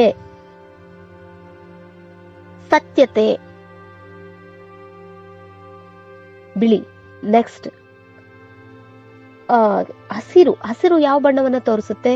ಹಸಿರು ಪ್ರೀತಿಯ ಸಂಕೇತ ಅಲ್ವಾ? ಪ್ರೀತಿ ಅಂದ್ರೆ ಹಚ್ಚ ಹಸಿರು ಆದ್ರೆ ಎಷ್ಟು ಖುಷಿ, ಆನಂದ, ಪ್ರೀತಿ ನಮ್ಮಲ್ಲಿ ಹುಕ್ಕಿ ಹರಿಯುತ್ತೆ. ಅದೇ ರೀತಿ ಆ ಪ್ರೀತಿಯನ್ನ ಈ ಒಂದು ದೇಶ ಅಂದ್ರೆ ಈ ಒಂದು ಸರ್ವ ಆತ್ಮರಲ್ಲೂ ಕೂಡ ಪ್ರೀತಿಯ ಒಂದು ಭಾವನೆಯನ್ನ ಒಂದು ಮೂಡಿಸತಕ್ಕಂಥವರು ಪರಮಾತ್ಮ ಆಗಿದ್ದಾರೆ. ಅದರ ಮಧ್ಯೆ ಕೇಸರಿ, ಬಿಳಿ, ಹಸಿರು ಮಧ್ಯೆ, ಬಿಳಿ ಬಣ್ಣದ ಮಧ್ಯೆ ಪರಮಾತ್ಮ ಅಶೋಕ ಚಕ್ರವನ್ನ ತೋರಿಸಿದ್ದಾರೆ. ಆದ್ರೆ ಅದರ ಅರ್ಥ ಏನು ಅಂದ್ರೆ ಈ ಪವಿತ್ರತೆ, ಈ ಸುಖ, ಶಾಂತಿ, ಸರ್ವ ಗುಣಗಳು, ಸರ್ವಶಕ್ತಿಗಳು, ಪ್ರೀತಿ ಇದೆಲ್ಲವನ್ನ ತಂದು ಕೊಟ್ಟಂತವರು ಪರಮಾತ್ಮ ಆಗಿದ್ದಾರೆ. ನೆಕ್ಸ್ಟ್ ಅಶೋಕ ಚಕ್ರ ಅಂದ್ರೆ ಈಗ ಇರುವಂತಹ ಕಲಿಯುಗ ಶೋಕವನ. ಸೀತೆ ಶೋಕವನದಲ್ಲಿ ಅಂದ್ರೆ ಅಶೋಕವನ ಅಂತ ಹೇಳ್ತಾರೆ, ಆದ್ರೆ ಅಶೋಕವನ ಅಲ್ಲ, ಅದು ಶೋಕವನ. ಯಾಕೆ ಅಂದ್ರೆ ಅಲ್ಲಿ ಮಾಯಾ ರಾವಣನ ಬಂಧನದಲ್ಲಿ ಸೀತೆ ಬಂಧಿತಳಾಗಿ ಶೋಕವನ್ನ ಅನುಭವ ಮಾಡ್ತಿರ್ತಾಳೆ. ಆದ್ರೆ ಪರಮಾತ್ಮ ಕೊಡ್ತಾ ಇರ್ತಕ್ಕಂಥದ್ದು ಅಶೋಕವನ. ಅಂದ್ರೆ ಇಲ್ಲಿ ಈ ಕಲಿಯುಗ ಶೋಕವನ ಆಗಿದೆ. ಇಲ್ಲಿ ಎಲ್ಲಾ ಸೀತೆಯರು ಪರಮಾತ್ಮ ಅಂದ್ರೆ ಒಬ್ಬ ಪರಮಾತ್ಮ ರಾಮನಿಗೆ ಎಲ್ಲಾ ಸೀತೆಯರು, ಈ ಸೃಷ್ಟಿಯಲ್ಲಿರುವಂತಹ ಸರ್ವ ಆತ್ಮರು ಕೂಡ ಸೀತೆಯರಾಗಿದ್ದಾರೆ. ಅವರು ಈ ದುಃಖದ ಪ್ರಪಂಚದಲ್ಲಿ ದುಃಖವನ್ನ ಅನುಭವಿಸ್ತಾ ಇದ್ದಾರೆ. ಆಗ ಪರಮಾತ್ಮ ಬಂದು ನಮ್ಮನ್ನ ಈ ದುಃಖದ ಪ್ರಪಂಚದಿಂದ ಸುಖದ ಪ್ರಪಂಚ ಅಂದ್ರೆ ಶೋಕವನದಿಂದ ಅಶೋಕವನಕ್ಕೆ, ದುಃಖ ಇಲ್ಲದಂತಹ ಪ್ರಪಂಚ ಅಂದ್ರೆ ಸ್ವರ್ಗಕ್ಕೆ ನಮ್ಮನ್ನ ಕರೆದುಕೊಂಡು ಹೋಗ್ತಾರೆ. ನಮ್ಮ ಆತ್ಮವನ್ನ ಅಂದ್ರೆ ಪವಿತ್ರತೆ, ಶಾಂತಿ, ಸುಖ, ಆನಂದ, ಪ್ರೇಮ, ನಮ್ಮ ಆತ್ಮದ ಮೂಲ ಗುಣಗಳ ಒಂದು ಅಸ್ತಿತ್ವವನ್ನ ಅವರು ತಗೊಂಡ್ ಬರ್ತಾರೆ. ಆ ಒಂದು ಸ್ಥಿತಿಗೆ ನಮ್ಮ ಆತ್ಮವನ್ನ ತಗೊಂಡ್ ಬರ್ತಾರೆ. ಆ ಸ್ಥಿತಿಗೆ ತಗೊಂಡ್ ಬಂದು ನಮ್ಮನ್ನ ಇಲ್ಲಿ ಏನ್ ಮಾಡ್ತಾ ಇದ್ದಾರೆ, ಉನ್ನತಿ ಮಾಡ್ತಾ ಇದ್ದಾರೆ. ಪರಮಾತ್ಮ ಬಂದು ಇಲ್ಲಿಗೆ 89 ವರ್ಷ ಆದ್ರೂ ಕೂಡ ಅವರಿಗೆ ತನ್ನದೇ ಆದಂತಹ ಶರೀರವಿಲ್ಲದೆ ಇರೋ ಕಾರಣ ನಾವು ಅವರನ್ನ ಗುರುತಿಸ್ತಾ ಇಲ್ಲ. ಆದ್ರೆ ಅವರು ಬಂದು 89 ವರ್ಷ ಆಗಿದೆ, ಆದ್ರೆ ಇನ್ನು ಅವರ ಒಂದು ಪ್ರೀತಿಯ ಪಾಲನೆಯನ್ನ ನಾವು ಪಡ್ಕೋತಾ ಇಲ್ಲ. ಅವರ ಸಂಬಂಧದ ಅನುಭವವನ್ನ ನಾವು ಮಾಡ್ತಾ ಇಲ್ಲ. ಅವರ ಮಹತ್ವಿಕೆಯನ್ನ ನಾವು ತಿಳ್ಕೊತಾ ಇಲ್ಲ. ಅವರ ಮಹತ್ವ ಎಷ್ಟು ಪರಿಪೂರ್ಣವಾದಂಥದ್ದು, ಎಷ್ಟು ಅವಶ್ಯಕವಾಗಿರುವಂಥದ್ದು ಅನ್ನೋದನ್ನು ನಾವು ತಿಳ್ಕೊತಾ ಇಲ್ಲ. ಎಷ್ಟು ನಾವು ಪರಮಾತ್ಮ ಬಂದಿದ್ದಾರೆ ಅಂತ ತಿಳಿಸಿದ್ರು ಕೂಡ ಅವರು ಆ ಕಡೆ ಕಣ್ಣೆತ್ತಿ ಕೂಡ ನೋಡ್ತಾ ಇಲ್ಲ. ಯಾಕೆ ಅಂತಂದ್ರೆ ಅವರ ಮಹತ್ವಿಕೆ ಅವರಿಗೆ ತಿಳಿದಿಲ್ಲದ ಕಾರಣ. ಈ ರೀತಿ ಭಾರತ ಅಂದ್ರೆ ದೇಶಕ್ಕೆ, ಅಂದ್ರೆ ನಾಮಕ್ಕೆ, ಅಂದ್ರೆ ಪರಮಾತ್ಮ ಶಿವ ಅಂತ ನಾವು ಸರ್ವ ಧರ್ಮದವರು ಕೂಡ ಸರ್ವ ರೀತಿಯಲ್ಲೂ ಕೂಡ ನಾಮಕ್ಕೂ ಕೂಡ ಒಂದು ಮಹಿಮೆಯನ್ನ ಕೊಟ್ಟಿದ್ದಾರೆ ಅಲ್ವಾ. ಅಲ್ಲಾ ಅಂತ ಹೇಳಿದ್ರು ಮುಸ್ಲಿಮ್ರು, ಮತ್ತೆ ಇವರು ಕ್ರಿಶ್ಚಿಯನ್ಸ್ ಯೆಹೋವಾ ಅಂತ ಹೇಳಿದ್ರು, ಜೀಸಸ್ ಕ್ರೈಸ್ಟ್ ಅಂತ ಹೇಳಿದ್ರು, ಮತ್ತೆ ಸಿಖ್ರವರು ಅಂದ್ರೆ ಏಕ್ ಓಂಕಾರ ಅಂತ ಹೇಳಿದ್ರು, ಮತ್ತೆ ಸಾಯಿಬಾಬಾ ಇರ್ಬೋದು, ಸಬ್ಕಾ ಮಾಲಿಕ್ ಏಕ್ ಅಂತ ನೂರಾರು ಅರ್ಥದಲ್ಲಿ ಕರೆದ್ರು ಕೂಡ ಒಬ್ಬ ಪರಮಾತ್ಮನೇ. ಅವ್ರಿಗೆ ಹೆಸರು ಸದಾಶಿವ. ಅಂದ್ರೆ ನಾವು ವಸ್ತುವನ್ನ ನೋಡ್ತೀವಿ, ಆ ವಸ್ತುಗೆ ನೂರಾರು ಹೆಸರಿರುತ್ತೆ ಅಲ್ವಾ. ಅದೇ ರೀತಿ ಇಲ್ಲಿ ದೇವನೊಬ್ಬನೇ, ಆದ್ರೆ ನಾಮ ಹಲವಿದೆ. ನಾಮ ಹಲವು. ಇಲ್ಲಿ ನಾವು ನೀರಿಗೆ ಪಾನಿ ಅಂತ ಹೇಳಿದ್ರೆ ಹಿಂದಿಯಲ್ಲಿ, ಕನ್ನಡದಲ್ಲಿ ನೀರು ಅಂತ ಹೇಳಿದ್ರೆ ಹಿಂದಿಯಲ್ಲಿ ಪಾನಿ ಅಂತ ಹೇಳ್ತೀವಿ, ತೆಲುಗಲ್ಲಿ ನೀಳು ಅಂತ ಹೇಳ್ತೀವಿ, ತಮಿಳಲ್ಲಿ ತಣ್ಣಿ ಅಂತ ಹೇಳ್ತೀವಿ, ಇಂಗ್ಲಿಷಲ್ಲಿ ವಾಟರ್ ಅಂತ ಹೇಳ್ತೀವಿ. ಅಂದ್ರೆ ವಸ್ತು ಒಂದೇ, ಆದ್ರೆ ನಾಮ ಬೇರೆ. ಅದೇ ರೀತಿ ಸರ್ವಧರ್ಮದವರು ಕೂಡ ಆರಾಧಿಸೋದು ಒಬ್ಬ ಪರಮಾತ್ಮನನ್ನೇ, ಆದ್ರೂ ಕೂಡ ಭಿನ್ನ ಭಿನ್ನವಾಗಿ ನಾಮರೂಪಗಳಿಂದ ಆರಾಧಿಸ್ತಾ ಇದ್ದಾರೆ. ಆದ್ರೆ ಆ ಪರಮಾತ್ಮ ಈಗ ಭೂಮಿಗೆ ಬಂದಿದ್ದಾರೆ. ಅವರ ಒಂದು ಮಹತ್ವಾಕಾಂಕ್ಷೆ ಏನು ಅಂತಂದ್ರೆ ದುಃಖದಿಂದ ಸರ್ವ ಆತ್ಮರನ್ನು ದುಃಖದಿಂದ ಈ ನರಕ ಪ್ರಪಂಚದಿಂದ ಬಿಡಿಸಿ ಸುಖದ ಕಡೆ ಕರೆದುಕೊಂಡು ಹೋಗೋದು. ಅಂದ್ರೆ ನರಕದಿಂದ ಬಿಡಿಸಿ ಸುಖದ ಕಡೆ ಕರ್ಕೊಂಡು ಹೋಗೋದು, ದುಃಖವನ್ನ ಬಿಡಿಸಿ ಸುಖವನ್ನ ಕೊಡುವಂಥದ್ದು. ಈ ಒಂದು ಮಹತ್ವಾಕಾಂಕ್ಷೆಯ ಅಂದ್ರೆ ಪರಿವರ್ತನೆಯ ಕಾರ್ಯವನ್ನ ಪರಮಾತ್ಮ ಇಲ್ಲಿ ಮಾಡ್ತಾ ಇದ್ದಾರೆ. ಇದು ನಾಮ ಅಂದ್ರೆ ಹೆಸರಿಗೂ ಕೂಡ ಅಷ್ಟು, ಅಂದ್ರೆ ಪರಮಾತ್ಮನಿಗೆ ಅಷ್ಟು ಮಹಿಮೆ ಕೊಟ್ಟಾಗ ಆ ಪರಮಾತ್ಮ ಅಂದ್ರೆ ತಂದೆಗಿರುವ ಮಹಿಮೆ ಮಕ್ಕಳಿಗೂ ಕೂಡ ಅದು ಅಡಾಪ್ಟ್ ಆಗಿ ಬರುತ್ತೆ. ಅಂದ್ರೆ ಅವ್ರಿಗೆ ನಾವು ಮಹಿಮೆ ಮಾಡ್ತಾ ಇದೀವಿ ಅಂದ್ರೆ ಮಕ್ಕಳು ಅಂದ್ರೆ ತಂದೆ ರಾಜ ಆಗಿರ್ತಾನೆ, ಮಗ ಕೂಡ ರಾಜ್ಕುಮಾರ ಅಲ್ವಾ, ಅವ್ರಿಗೂ ಮಹಿಮೆ ಇರುತ್ತೆ ತಾನೆ. ಅದೇ ರೀತಿ ಪರಮಾತ್ಮ ನಮ್ಗೆ ತಂದೆ, ಅವ್ರಿಗೆ ಎಷ್ಟು ನಾವು ಮಹಿಮೆಯನ್ನ ಕೊಟ್ಟಿದೀವೋ ಅವರು ಕೂಡ ನಾವು ಮಕ್ಕಳಿಗೆ ಅಷ್ಟೇ ಮಹಿಮೆಯನ್ನ ಕೊಟ್ಟಿದ್ದಾರೆ. ಇಲ್ಲಿ ಮಹಾತ್ಮ ಅಂತ ಪರಮಾತ್ಮನಿಗೇನೆ ನಾವು ಹೇಳ್ಬೋದು. ಯಾಕೆಂದ್ರೆ ಸ್ವತಂತ್ರವನ್ನ ಅವರು ಸಂಪೂರ್ಣವಾಗಿ ನಮ್ಗಿನ್ನೂ ತಂದು ಕೊಟ್ಟಿಲ್ಲ ಅಲ್ವಾ. ಅಷ್ಟು ಸ್ವೇಚ್ಛೆ ನಮ್ಗಿನ್ನೂ ಬಂದಿಲ್ಲ. ಮನಸ್ಸಿನ ಆಲೋಚನೆಗಳ ಬಂಧನ, ಭಯದ ಬಂಧನ ಇವೆಲ್ಲವೂ ಕೂಡ ನಮ್ಮಲ್ಲಿದೆ ಇನ್ನೂ ಕೂಡ ಅಲ್ವಾ. ಮನಸ್ಸಿನ ಒಂದು ದುಃಖ, ಅಶಾಂತಿಯ ಬಂಧನ ನಮ್ಮಲ್ಲಿ ಇದೆ. ಇದೆಲ್ಲದರ ಮೂಲ ಬೇರು ಬೀಜ ಯಾರು? ಪರಮಾತ್ಮ ಆಗಿದ್ದಾರೆ. ಇದರ ಬೀಜ ಅವರಿಂದಾನೇ ಅದನ್ನೆಲ್ಲಾನು ಮಾಡಕ್ ಸಾಧ್ಯ ಆಗೋದು. ಯಾವುದೇ ಧರ್ಮಾತ್ಮರಿಂದ ಆಗಿರ್ಬಹುದು, ಅಂದ್ರೆ ದೇವಾತ್ಮರಿಂದ ಆಗಿರಬಹುದು, ಧರ್ಮಾತ್ಮರಿಂದ ಆಗಿರ್ಬೋದು, ಮಹಾತ್ಮರಿಂದ ಆಗಿರ್ಬೋದು, ಪುಣ್ಯಾತ್ಮರಿಂದ ಆಗಿರ್ಬೋದು, ಪಾಪಾತ್ಮರಿಂದ ಆಗಿರ್ಬೋದು. ಈ ಎಲ್ಲಾ ಆತ್ಮಗಳಿಂದಲೂ ಕೂಡ ಈ ಮಹಾನ್ ಕರ್ತವ್ಯವನ್ನ ಮಾಡೋದಕ್ಕೆ ಸಾಧ್ಯ ಇಲ್ಲ. ಒಬ್ಬ ಪರಮಾತ್ಮನಿಂದಲೇ ಈ ಮಹತ್ ಕಾರ್ಯವನ್ನ ಮಾಡೋದಕ್ಕೆ ಸಾಧ್ಯ ಇದೆ. ಅದಕ್ಕೋಸ್ಕರನೇ ಪರಮಾತ್ಮ ಭಗವದ್ಗೀತೆಯಲ್ಲಿ ಹೇಳಿದರೆ, ಯದಾ ಯದಾ ಹಿ ಧರ್ಮಸ್ಯ ಗ್ಲಾನಿರ್ಭವತಿ ಭಾರತ ಅಭ್ಯುತ್ಥಾನಂ ಅಧರ್ಮಸ್ಯ ತದಾತ್ಮಾನಂ ಸೃಜಾಮ್ಯಹಂ ಅಂತ. ಅಂದ್ರೆ ಯಾವಾಗ ಧರ್ಮಕ್ಕೆ ಗ್ಲಾನಿ ಆಗುತ್ತೋ, ಅಧರ್ಮ ತುಂಬಿ ಹೋಗುತ್ತೋ, ಆಗ ನಾನು ಅಂದ್ರೆ ಯುಗ ಯುಗಗಳಲ್ಲೂ ಬರೋದಿಲ್ಲ, ಯುಗದ ಅಂತಿಮದಲ್ಲಿ ನಾನು ಈ ಭೂಮಿಗೆ ಬರ್ತೀನಿ ಅಂತ ಹೇಳಿದ್ದಾರೆ. ಆದ ಕಾರಣ ಪರಮಾತ್ಮ ಈ ದುಃಖ ಅಶಾಂತಿ ಯಾವಾಗೆಲ್ಲ ಜಾಸ್ತಿ ಆಯ್ತೋ ಆಗ ಪರಮಾತ್ಮ ಈ ಭೂಮಿಗೆ ಬಂದಿದ್ದಾರೆ. ಬಂದು ನಮಗೆ ಇಲ್ಲಿ ಆ ಒಂದು ಸ್ವತಂತ್ರತೆಯನ್ನ ನಮಗೆ ಕೊಡೋದಿಕ್ಕೆ ಎಲ್ಲ ಒಂದು ಇದನ್ನ ಪ್ಲಾನ್ ಅನ್ನ ಅಂದ್ರೆ ತಯಾರು ಮಾಡ್ತಾ ಇದ್ದಾರೆ ಇಲ್ಲಿ. ಅದರಲ್ಲಿ ನಮ್ಮಗಳ ಸಹಯೋಗವನ್ನು ಕೂಡ ಪರಮಾತ್ಮ ತಗೊಳ್ತಾ ಇದ್ದಾರೆ. ಅದಕ್ಕೆ ನಮ್ಮನ್ನು ಶ್ರೇಷ್ಠರನ್ನಾಗಿ ಮಾಡಿ ಸ್ಥಾನವನ್ನು ಶ್ರೇಷ್ಠವನ್ನಾಗಿ ಮಾಡ್ತಾ ಇದ್ದಾರೆ. ಅದಕ್ಕೆ ಈಗ ನಾವೇನ್ ಹೇಳ್ತಾ ಇದೀವಿ ಮಹಾನತೆ ಅಂತ, ಅದು ಮಹಾನತೆಗೆ ಉದಾಹರಣೆ ನಾವು ಏನು ಸ್ಥೂಲ ವ್ಯಕ್ತಿಗಳನ್ನ ಕೊಡ್ತೀವಿ, ಆದ್ರೆ ಅದಕ್ಕೆ ಮೂಲ ಬೀಜ ಯಾರು? ಪರಮಾತ್ಮ ಆಗಿದ್ದಾರೆ. ಅದೆಲ್ಲ ಮಹಿಮೆಯು ಕೂಡ ಒಬ್ಬ ಪರಮಾತ್ಮನಿಗೆ ಸಲ್ಲಬೇಕು. ಅದಕ್ಕೆ ನಾವು ಆ ರಾಷ್ಟ್ರಗೀತೆಯನ್ನ ಹಾಡ್ತಾ ಬಂದಿದ್ದೀವಿ ಅಲ್ವಾ. ಆದ್ರೆ ಈ ಮಹಾನತೆ ಅಂತ ಅನ್ನೋದನ್ನ ನಾವು ಇಲ್ಲಿ ಪ್ರತಿಯೊಂದು ವಸ್ತುವಿನಲ್ಲೂ ಕೂಡ ನಾವು ನೋಡ್ತಾ ಇದೀವಿ. ಅಂದ್ರೆ ಅದಕ್ಕೂ ಕೂಡ ಮಹತ್ವಿಕೆಯನ್ನ ನಾವು ಕೊಡ್ತೀವಿ. ವ್ಯಕ್ತಿಗೆ ಅಂದ್ರೆ ಸ್ಥಾನಕ್ಕೆ, ವ್ಯಕ್ತಿಗೆ, ವಸ್ತುಗೆ ಮತ್ತೆ ಸಮಯಕ್ಕೆ, ಇಷ್ಟಕ್ಕೆ ನಾವು ಮಹತ್ವಿಕೆಯನ್ನ ಕೊಡ್ತೀವಿ ಅಲ್ವಾ. ಮತ್ತೆ ಸ್ಥಾನಕ್ಕೆ ನಾವು ಇಲ್ಲಿ ಬಂದು ಗಾಂಧೀಜಿ ಈ ಸ್ಥಾನದಲ್ಲಿ ಭಾರತ ದೇಶದಲ್ಲಿ ಬಂದು ಸ್ವತಂತ್ರವನ್ನು ಕೊಟ್ರು ಅಂತ ಹೇಳಿ ಅದಕ್ಕೆ ಅಷ್ಟು ಮಹಿಮೆಯನ್ನ ಕೊಡ್ತಾ ಇದೀವಿ. ಆದ್ರೆ ಪರಮಾತ್ಮ ಬಂದು ಈ ಭೂಮಿಯನ್ನ ನರಕದಿಂದ ಸ್ವರ್ಗವನ್ನಾಗಿ ತಯಾರು ಮಾಡ್ತಾ ಇದ್ದಾರೆ. ಎಷ್ಟು ಮಹತ್ವಿಕೆ ಇದೆ ತಾನೆ. ಅಂದ್ರೆ ಸಂಪೂರ್ಣವಾಗಿ ಇದೆಲ್ಲದಕ್ಕೂ ಕೂಡ ಮಹತ್ವಿಕೆಯನ್ನ ಕೊಡ್ತೀವಿ ನಾವು. ವಸ್ತುಗೂ ಕೂಡ ಕೊಡ್ತೀವಿ ನಾವು ಅಲ್ವಾ. ಇವಾಗ ಮನುಷ್ಯ ಏನ್ ಮಾಡ್ತಾ ಇದ್ದಾನೆ? ಮನುಷ್ಯನಿಂದ ಎಲ್ಲಾ ರೀತಿಯಿಂದಲೂ ಕೂಡ ಮಾಡ್ತಾ ಇದ್ದಾರೆ. ಅಂದ್ರೆ ಈ ದುಃಖದ ಪ್ರಪಂಚ ಅಂದ್ರೆ ಭೂಮಿಯಲ್ಲಿ ಏನು ಒಂದು ವೇಳೆ ವಿನಾಶ ಆಗಿ ಈ ಭೂಮಿ ಏನೂ ಇಲ್ಲವಾದ್ರೂ ಕೂಡ ನಾವು ಬೇರೆ ಕಡೆ ಜೀವಿಸುವಂತಹ ಮಾರ್ಗವನ್ನ ಕಂಡುಹಿಡಿಬೇಕು ಅಂತ ಸೈಂಟಿಸ್ಟ್ ಏನ್ ಮಾಡ್ತಾ ಇದ್ದಾರೆ?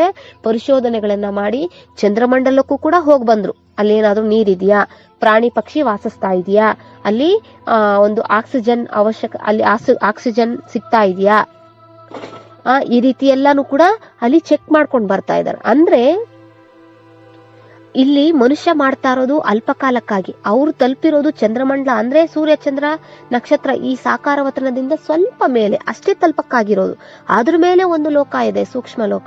ಅದ್ರ ಮೇಲೆ ಒಂದು ಲೋಕ ಇದೆ, ಅದು ಆತ್ಮಗಳ ಲೋಕ, ಮುಕ್ತಿಧಾಮ ಅಂತ ಹೇಳ್ತೀವಿ, ಪರಲೋಕ ಅಂತ ಹೇಳ್ತೀವಿ.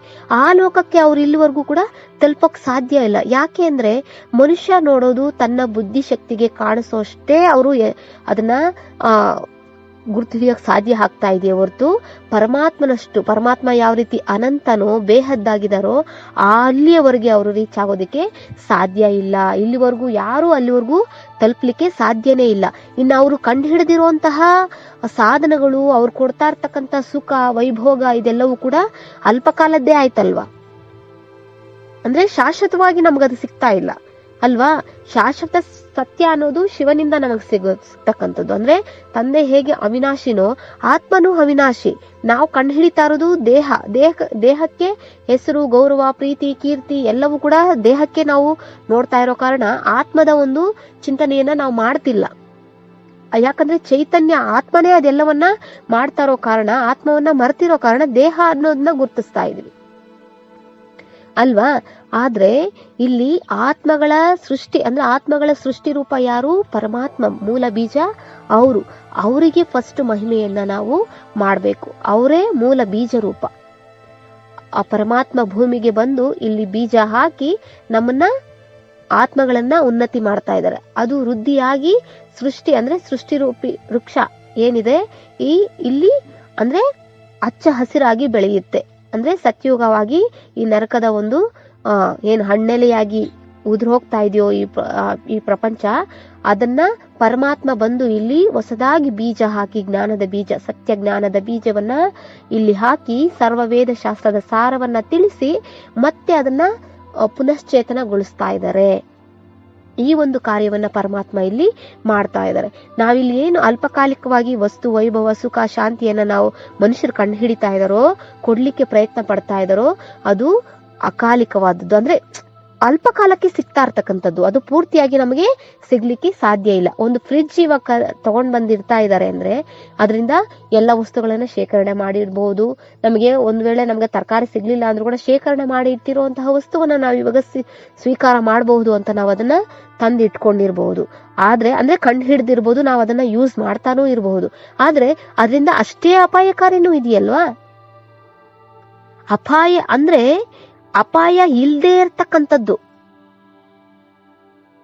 ಅಲ್ವಾ. ಆ ತರದ್ದೊಂದು ದೀರ್ಘ ಕಾಲಕ್ಕಾಗಿ ಅದು ನಮ್ಗೆ ಎಷ್ಟೇ ಕಾಲಕ್ಕಾಗಿ ಉಪಯೋಗಿಸಿದ್ರು ಕೂಡ ಅದರಿಂದ ನಮ್ಗೆ ಅಪಾಯ ಅನ್ನೋದು ಆಗ್ಬಾರ್ದು, ಅಡಚಣೆ ಅನ್ನೋದು ಆಗ್ಬಾರ್ದು. ಅದಕ್ಕೆ ಹೇಳ್ತಾರೆ ಶಾಶ್ವತ ಸತ್ಯ ಅಂತ. ಆ ಒಂದು ತಂದೆ ಹೇಗೆ ಸತ್ಯ ಆಗಿದಾರೋ ಅದೇ ರೀತಿ ಅವರು ಕೊಡುವಂತಹ ಪ್ರಾಪ್ತಿ, ವಸ್ತು, ವೈಭವ ಎಲ್ಲವೂ ಕೂಡ ಅವಿನಾಶಿನೇ ಆಗಿರುತ್ತೆ, ಶಾಶ್ವತವಾಗಿನೇ ಇರುತ್ತೆ. ಆದ್ರೆ ಇಲ್ಲಿ ಪುನರಾವರ್ತನೆ ಅನ್ನೋದು ಜಗದ ನಿಯಮ. ಎಲ್ಲವೂ ಕೂಡ ಈ ಒಂದು ಸೃಷ್ಟಿ ನಾಟಕ ರಂಗದಲ್ಲಿ ನಾವೆಲ್ಲ ಪಾತ್ರಧಾರಿಗಳು ಅಂದಾಗ ಭಿನ್ನ ಭಿನ್ನ ವೇಷದಲ್ಲಿ ಪಾತ್ರವನ್ನ ಧರಿಸಿ ನಾವಿಲ್ಲಿ ಪಾತ್ರವನ್ನ ಅಭಿನಯಿಸ್ತಾ ಇದೀವಿ. ಆ ಪಾತ್ರಕ್ಕೆ ತಕ್ಕಂತೆ ಸ್ಥಾನವು ಕೂಡ ಬದಲಾಗ್ತಾ ಬರುತ್ತೆ. ಆದ ಕಾರಣ ದುಃಖದ ಪಾತ್ರವನ್ನ ಅಂದ್ರೆ ಈ ಪಾತ್ರದಲ್ಲಿ ಸುಖ ದುಃಖದ 2 ಪಾತ್ರ ಇದೆ. ಸುಖದ ಪಾತ್ರ ಸತ್ಯ ತ್ರೇತಾಯುಗದಲ್ಲಿ ನಾವು ಅಭಿನಯಿಸ್ತೀವಿ, ದುಃಖದ ಪಾತ್ರ ದ್ವಾಪರ ಕಲಿಯುಗದಲ್ಲಿ ನಾವು ಅಭಿನಯಿಸ್ತೀವಿ.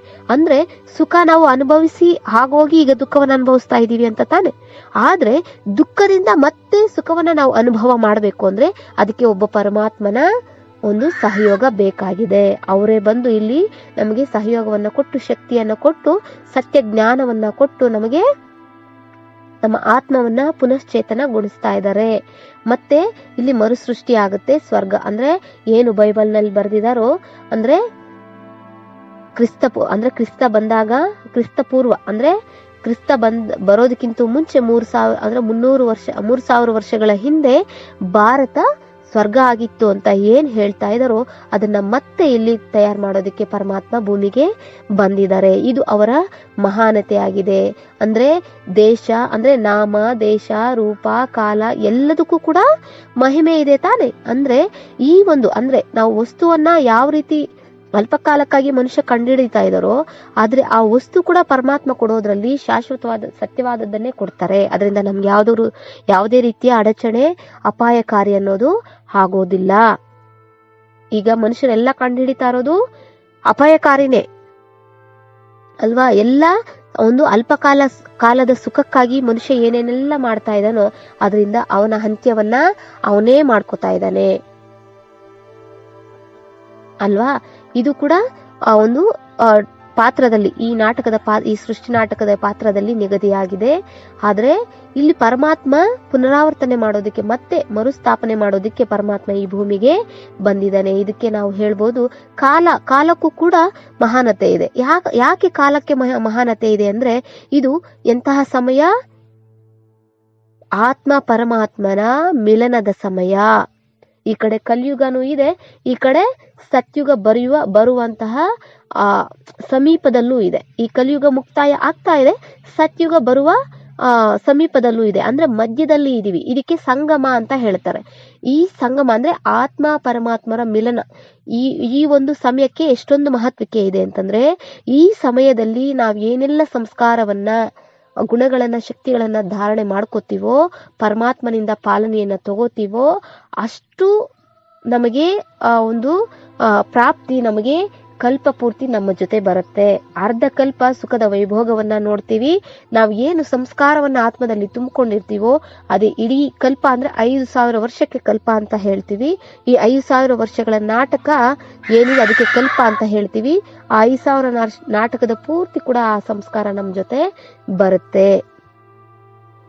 ಆದ ಕಾರಣ ಈ ಕಾಲಕ್ಕೂ ಕೂಡ ಅಂದ್ರೆ ಈ ಸಮಯಕ್ಕೂ ಕೂಡ ಮಹತ್ವಕ್ಕೆ ಇದೆ. ಇದಕ್ಕೆ ಏನ್ ಹೇಳ್ತಾರೆ, ವಜ್ರದ ಯುಗ ಅಂತ ಹೇಳ್ತಾರೆ. ಅಂದ್ರೆ ವಜ್ರ ಎಷ್ಟು ಪ್ರಕಾಶತೆ, ಎಷ್ಟು ಹೊಳಪು, ಎಷ್ಟು ಕಠಿಣವಾಗಿರುತ್ತೆ ಅಲ್ವಾ. ಆದ್ರೆ ಅಷ್ಟೇ ಕಠಿಣವಾಗಿ ಅಂದ್ರೆ ಈಗ ಕಬ್ಬಿಣದ ಯುಗ ಅಂತ ಹೇಳ್ತಾರೆ ಈ ಒಂದು ಕಲಿಯುಗಕ್ಕೆ. ಈ ಕಲಿಯುಗದಲ್ಲಿ ಆತ್ಮನು ಕೂಡ ಕಬ್ಬಿಣದ ರೂಪದಲ್ಲಿನೇ ಇದೆ. ಯಾವ ರೀತಿ ತುಕ್ಕು ಯಾವ ರೀತಿ ಹಿಡಿದಿರುತ್ತೋ ಆತ್ಮ ಅಂದ್ರೆ ಕಬ್ಬಿಣ, ಅದನ್ನ ಸಾಣಿ ಹಿಡಿತಾರೆ ತಾನೆ, ಮತ್ತೆ ಅದನ್ನ ಪುನಶ್ಚೇತನಗೊಳಿಸೋದಿಕ್ಕೆ. ಅದೇ ರೀತಿ ಈ ಆತ್ಮ ತುಕ್ಕು ಹಿಡಿದಿದೆ ಅಂದ್ರೆ ಪಾಪಕರ್ಮಗಳಿಂದ ತುಕ್ಕು ಹಿಡಿದಿದೆ. ಪುನರ್ಜನ್ಮದಲ್ಲಿ ಬಂದು ಪಾಪವನ್ನ ಮಾಡ್ತಾ ಮಾಡ್ತಾ ಮಾಡ್ತಾ ಆತ್ಮ ತುಕ್ಕು ಹಿಡಿದಿರೋ ಕಾರಣ ಪರಮಾತ್ಮ ಬಂದು ಆ ಗುಣ ಶಕ್ತಿಗಳಿಂದ ಜ್ಞಾನ ಮತ್ತೆ ಶಕ್ತಿಯ ಒಂದು ಸಾಣೆಯನ್ನ ಈ ಆತ್ಮಕ್ಕೆ ಕೊಡ್ತಾ ಇದ್ದಾರೆ.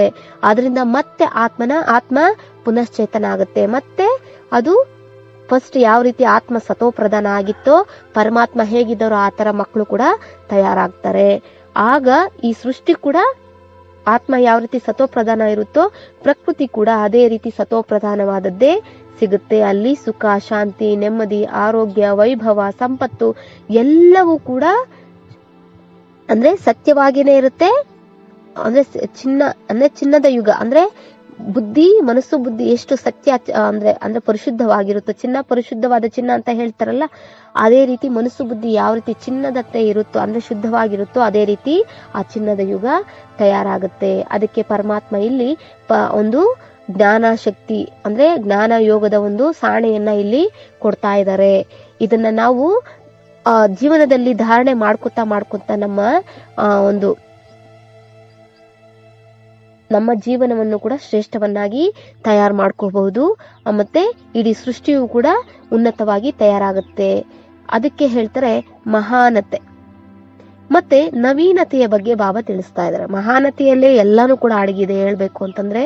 ಯಾಕಂತಂದ್ರೆ ನಾವು ಏನು ಹಿರಿಮೆ ಒಂದು ಮಹತ್ವಕ್ಕೆ ಅಂತ ನಾವು ಏನ್ ಹೇಳ್ತೀವಿ, ಆದ್ರೆ ಅದೆಲ್ಲವೂ ಕೂಡ ನಾವು ಹೊಸದಾಗಿ ಏನಾದ್ರೂ ಮಾರ್ಪಡಿಸೋದಕ್ಕೆ ಪ್ರಯತ್ನ ಪಟ್ಟಾಗ್ಲೇ ಅದು ಸಿದ್ಧ ಆಗುತ್ತೆ. ಮಹತ್ವಾಕಾಂಕ್ಷೆ ಅಂತ ಹೇಳ್ತಾರೆ ಅಲ್ವಾ.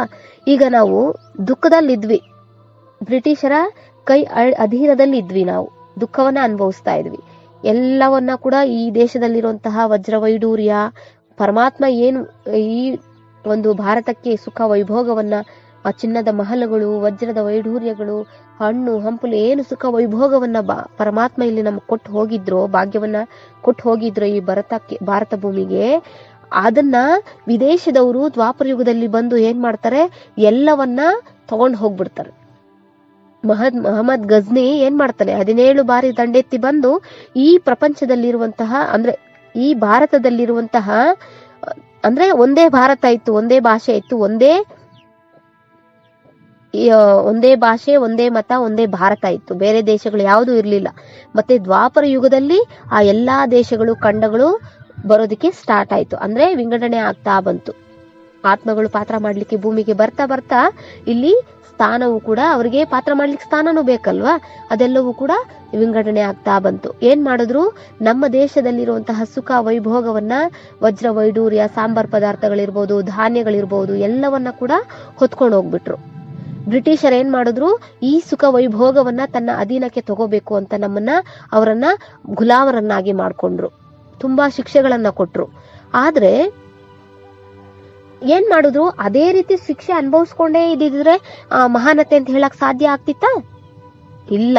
ಧೈರ್ಯ ಯಾರು ಮಾಡಿದ್ರು, ಯಾರು ಮಹಾನ್ ಆತ್ಮಗಳಿರ್ತಾರೋ ಅವರೆಲ್ಲ ಏನ್ ಮಾಡಿದ್ರು, ಧೈರ್ಯ ಮಾಡಿದ್ರು. ಈ ಗುಲಾಮಿತನದಿಂದ ನಾವು ಬಿಡಿಸ್ಕೋಬೇಕು. ಮೊದಲು ಹೇಗಿತ್ತು, ರಾಮರಾಜ್ಯ ಆಗಿತ್ತು ನಮ್ಮ ಭಾರತ ದೇಶ, ಮತ್ತೆ ಭಾರತ ದೇಶ ರಾಮರಾಜ್ಯ ಆಗ್ಬೇಕು ಅಂತ ಹೇಳಿ ಗಾಂಧೀಜಿ ಏನ್ ಮಾಡಿದ್ರು, ಮತ್ತೆ ಹೊಸದಾಗಿ ಸತ್ಯಾಗ್ರಹಗಳನ್ನ, ಉಪವಾಸ ಸತ್ಯಾಗ್ರಹಗಳನ್ನ, ಅಹಿಂಸಾ ವ್ರತಗಳನ್ನ ಕೈಗೊಂಡ್ರು ಅವರು.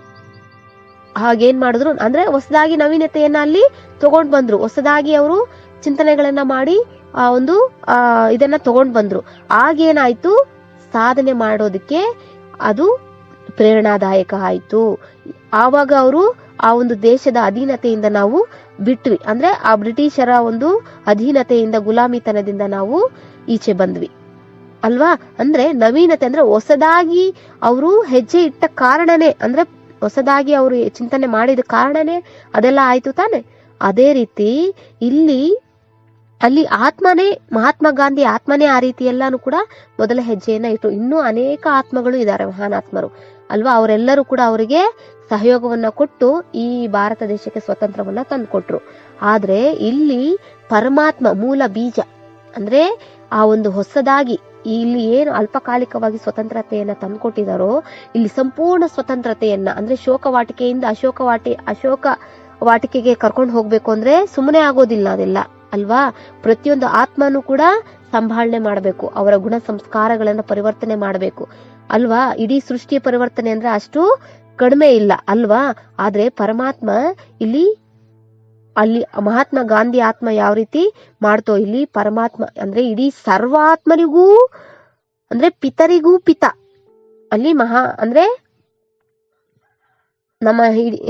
ಅಂದ್ರೆ ನಮ್ಮ ದೇಶದ ಪಿತ ಮಹಾತ್ಮ ಗಾಂಧೀಜಿ ಅಂತ ಏನ್ ಹೇಳ್ತಾರೋ, ಅಂದ್ರೆ ಪಿತರಿಗೂ ಪಿತ, ದೇವಾತ್ಮ, ಧರ್ಮಾತ್ಮ, ಮಹಾತ್ಮ, ಪುಣ್ಯಾತ್ಮ, ಪಾಪಾತ್ಮ, ಸರ್ವ ಆತ್ಮರಿಗೂ ಆತ್ಮ ಪರಮಾತ್ಮ, ಮತ್ತೆ ಪಿತರಿಗೂ ಪಿತ ಪರಮಾತ್ಮ, ನೆಕ್ಸ್ಟ್ ಪತಿಯರಿಗೂ ಪತಿ ಪರಮಾತ್ಮ, ಸರ್ವ ಇದ್ರಲ್ಲೂ ಕೂಡ ಮೂಲ ಯಾವುದು ಪರಮಾತ್ಮ ಆಗಿದ್ದಾರೆ. ಅವರೇ ಸೃಷ್ಟಿ ಸರ್ವ ಆತ್ಮರ ಮೂಲ ಬೀಜ ಆಗಿದ್ದಾರೆ. ಅವರೇ ಈ ಒಂದು ಮಹತ್ ಕಾರ್ಯವನ್ನ ತಯಾರು ಮಾಡೋದಕ್ಕೆ ಸಾಧ್ಯ ಆಗುತ್ತೆ. ಯಾವಾಗ ಪರಮಾತ್ಮ ಬಂದು ಈ ದುಃಖದಲ್ಲಿರುವಂತಹ ಪ್ರಪಂಚದಲ್ಲಿ ಬಂದು ನಮ್ಮನ್ನೆಲ್ಲ ಪರಮಾತ್ಮ ಈ ಜ್ಞಾನದ ಬೀಜವನ್ನ ಇಲ್ಲಿ ಬಿತ್ತನೆ ಮಾಡ್ತಾರೋ, ಆಗ ಅದು ಬೇರುಗಳ ಹರಡುತ್ತೆ.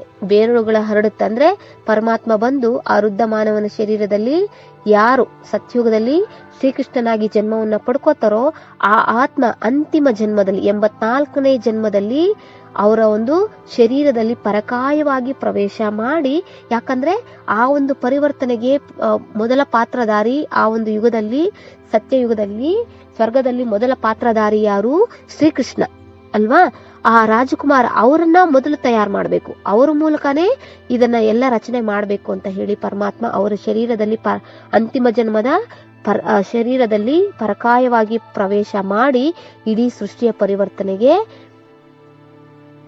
ಒಂದು ಸಹಯೋಗವನ್ನ ಕೊಡ್ತಾ ಇದ್ದಾರೆ. ಅಂದ್ರೆ ಪರಮಾತ್ಮ ಈ ಕಾರ್ಯವನ್ನ ಮಾಡ್ತಾ ಇದ್ದಾರೆ.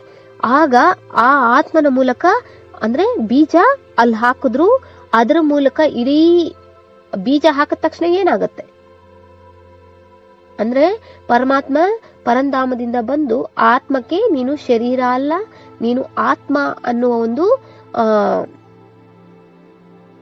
ಬೀಜವನ್ನ ಹಾಕ್ ಹೋದ್ರು, ಅಂದ್ರೆ ಅದನ್ನ ಸಾಕ್ಷಾತ್ಕಾರ ಹೋದ್ರು.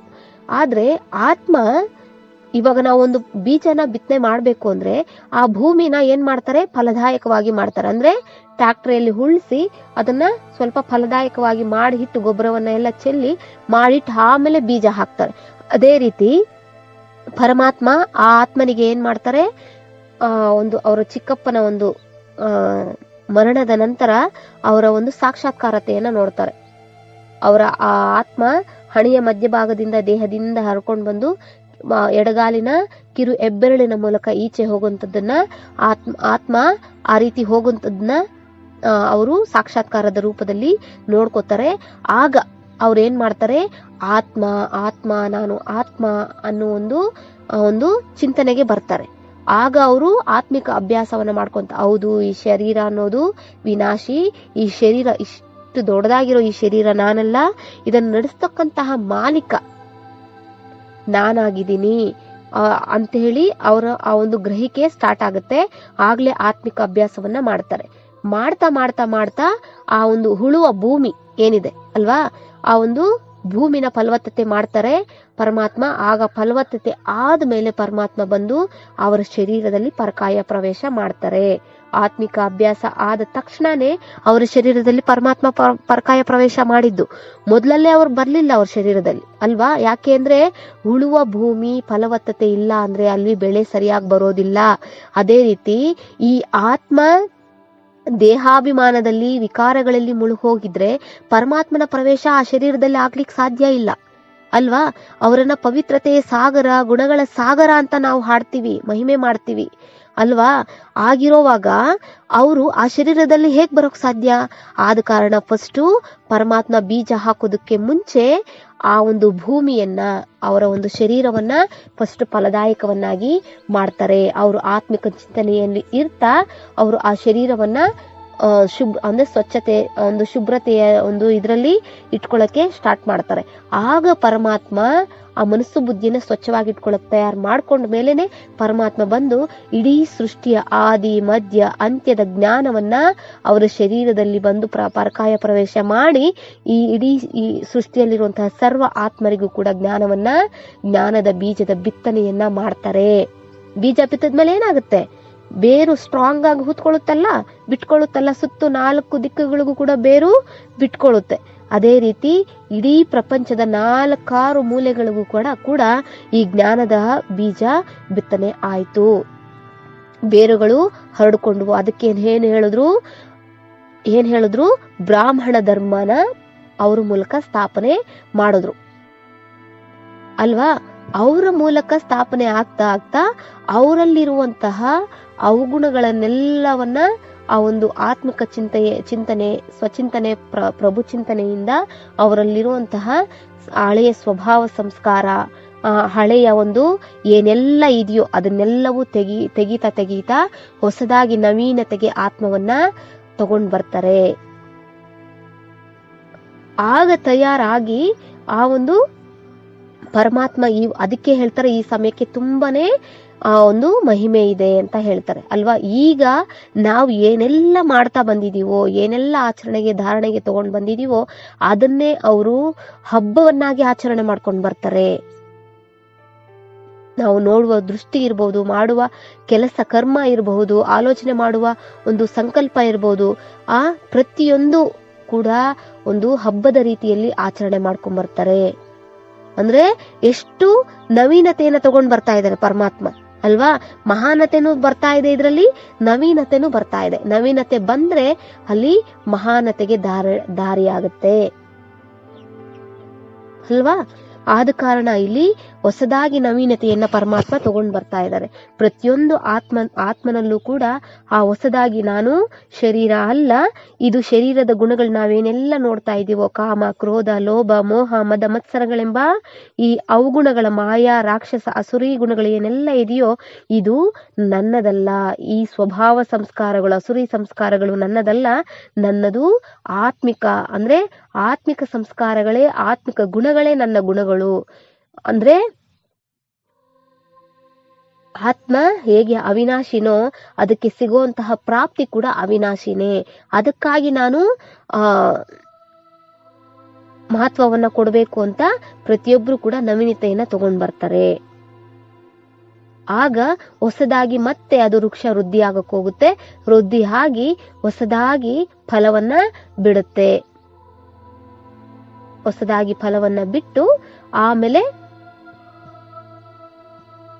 ಮತ್ತೆ ಅದು ಹಣ್ಣೆಲೆ ಆಗಿ ಮತ್ತೆ ಅದು ದೊಡ್ಡ ವಟವೃಕ್ಷದ ತರ ಬೆಳೆದು ಅದು ಹಣ್ಣು ಅಂದ್ರೆ ಎಲೆಗಳೆಲ್ಲ ಉದ್ರಿ ಮತ್ತೆ ಬೀಜ ಮತ್ತೆ ಪರಮಾತ್ಮ ಭೂಮಿಗೆ ಮತ್ತೆ ಬಂದು ಹಾಕ್ತಾರೆ. ಇದು ಸೃಷ್ಟಿ ನಾಟಕದ ಚಕ್ರ. ಇದು ಇದೇ ರೀತಿ ಡ್ರಾಮಾ ವೀಲ್ ಅಂತ ಹೇಳ್ತಾರೆ. ಇದು ಸುತ್ತಾನೆ ಬಂದಿದೆ. ಅಂದ್ರೆ ಅನಾದಿ ಮಾಡಲ್ಪಟ್ಟಂತಹ ನಾಟಕ ಅಂತ ಪರಮಾತ್ಮ ಇಲ್ಲಿ ಹೇಳಿದ್ದಾರೆ. ಆದ ಕಾರಣ ನವೀನತೆ ಅನ್ನೋದು ಇಲ್ಲಿ ನಮಗೆ ಬಹಳ ಮುಖ್ಯ. ನಾವಿಲ್ಲಿ ಏನ್ ಮಾಡ್ತೀವಿ, ಇವಾಗ 1 ವರ್ಷ ಹೋಯ್ತು ಅಂತಂದ್ರೆ ಡಿಸೆಂಬರ್ 31 ಮುಗೀತು ಅಂದ್ರೆ 1ನೇ ತಾರೀಕು ನಾಳೆ ಬರ್ತಾ ಇದೆ ಹೊಸ ವರ್ಷ ಅಂದ್ರೆ ಹೊಸದಾಗಿ ಏನೆಲ್ಲ ಚಿಂತನೆ ಮಾಡ್ತೀವಲ್ಲ ನಾವು. ಅಂದ್ರೆ ನಾಳೆಯಿಂದ ನಾನು ಈ ರೀತಿ ಇರ್ಬೇಕು, ನನ್ನ ಈ ಗುಣ ಹೊಟ್ಟೋಗ್ಬೇಕು, ಈ ಒಂದು ಅಭ್ಯಾಸ ಹೊಟ್ಟೋಗ್ಬೇಕು. ಇವತ್ತಿಂದನೇ ನಾವು ಇದ್ ಮಾಡ್ತಾ ಬರ್ತೀವಿ. ನಾಳೆಯಿಂದ ನನ್ನ ಜೀವನ ಸುಖದಾಯಕವಾಗಿರ್ಬೇಕು, ಒಳ್ಳೆ ರೀತಿಯ ಒಂದು ಅಭ್ಯಾಸಗಳನ್ನ ನಾನು ರೂಢಿಗೆ ತಗೊಂಡ್ ಬರ್ಬೇಕು, ಈ ರೀತಿ ಮಾಡ್ಕೊಂಡ್ ಬರ್ತೀವಿ. ಅದೇ ರೀತಿ ಪರಮಾತ್ಮನು ಕೂಡ ಇಲ್ಲಿ ಆತ್ಮಕ್ಕೆ ನವೀನತೆಯನ್ನ ತಗೊಂಡ್ ಬರ್ತಾ ಇದ್ದಾರೆ. ಆದ್ರೆ 1 ವರ್ಷಕ್ಕೆ ನಾವು ಆ ರೀತಿ ಮಾಡ್ಕೊಂಡ್ ಬರ್ತಾ ಇದೀವಿ. ಆದ್ರೆ ಪರಮಾತ್ಮ ಇಲ್ಲಿ ಏನ್ ಹೇಳ್ತಾ ಇದ್ದಾರೆ, ಇಲ್ಲಿ ದೇಹದ ಒಂದು ಪರಿವರ್ತನೆಗೆ ನೀವು ನವೀನತೆ ತಗೊಂಡ್ ಬರೋದಲ್ಲ, ಅಂದ್ರೆ ಹೊಸದಾಗಿ ತಮ್ಮನ್ನ ಪ್ಲಾನ್ ಮಾಡ್ಕೊಳ್ಳೋದಲ್ಲ, ಆತ್ಮಕ್ಕೆ ನವೀನತೆಯನ್ನ ತಗೊಂಡ್ ಬನ್ನಿ. ಅಂದ್ರೆ ದುಃಖ ಪಡ್ತಾ ಇರೋದು ಆತ್ಮ ತಾನೆ, ನೋವು ಪಡ್ತಾ ಇರೋದು ಆತ್ಮ ತಾನೆ, ಪಾಪ ಮಾಡ್ತಾ ಇರೋದು ಆತ್ಮ ತಾನೆ, ಅದರ ಪ್ರಾಪ್ತಿಯನ್ನ ಅನುಭವ ಮಾಡ್ತಾ ಇರೋದು ಆತ್ಮ ತಾನೆ. ಆದ ಕಾರಣ ಪಾಪಾತ್ಮರಿಂದ ಮತ್ತೆ ಪುಣ್ಯಾತ್ಮರನ್ನಾಗಿ ಮಾಡೋದಿಕ್ಕೆ ಪರಮಾತ್ಮ ನಮಗೆ ಒಂದು ಪಾಲನೆಯನ್ನ ಕೊಡ್ತಾ ಇದ್ದಾರೆ, ವಿದ್ಯೆಯನ್ನ ಓದಿಸ್ತಾ ಇದ್ದಾರೆ. ತಂದೆ, ಶಿಕ್ಷಕ, ಸದ್ಗುರುವಾಗಿ ಈ ಭಾರತದಲ್ಲಿ ಬಂದು ನಮಗೆ ವಿದ್ಯೆಯನ್ನ ಓದಿಸ್ತಾ ಇದ್ದಾರೆ.